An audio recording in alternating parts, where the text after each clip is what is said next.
Hi friends, മുട്ടക്കറി എങ്ങനെ വെക്കാൻ നോക്കാം. ആദ്യം ഒരു പാനിന് കുറച്ച് ഓയിൽ ഒഴിക്കാം.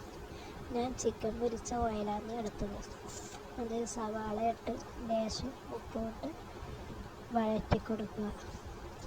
ചിക്കൻ പൊരിച്ചതിൻ്റെ എണ്ണയിൽ നമ്മൾ കറി വെക്കുമ്പോൾ നല്ല ടേസ്റ്റി ആയിരിക്കും.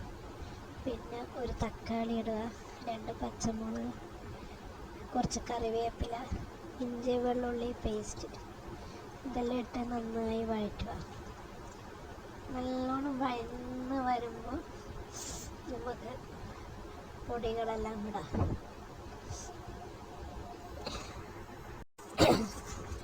ഒരു സ്പൂണ് മുളക് പൊടി അതിട്ടിട്ട് നന്നായി വഴഞ്ഞ് അതിന് ആ എണ്ണയിലും ചുവപ്പ് കളർ നല്ല തെളിഞ്ഞ് നിൽക്കുമല്ലോ.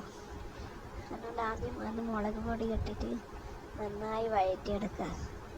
പിന്നെ 1 സ്പൂണ് മല്ലിപ്പൊടി, 1 സ്പൂണ് ചിക്കൻ മസാല, പിന്നെ കുറച്ച് മഞ്ഞൾപ്പൊടി, ഇതൊക്കെ ഇട്ട് നന്ന പച്ചമണം മാറുന്നവരെ നന്നായി വഴറ്റിയെടുക്കുക.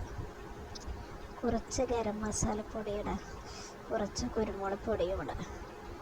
ഇതൊക്കെ നല്ലോണം പച്ചമണം മാറുന്നവരെ വഴറ്റണം. എന്നിട്ട് കുറച്ച് ചൂടുവെള്ളം ഒഴിക്കുക. അത് ഒഴിച്ച് തിളച്ച് കഴിഞ്ഞാൽ അത് ഒഴിച്ച് നല്ലോണം നമുക്ക് തിളപ്പിക്കാം.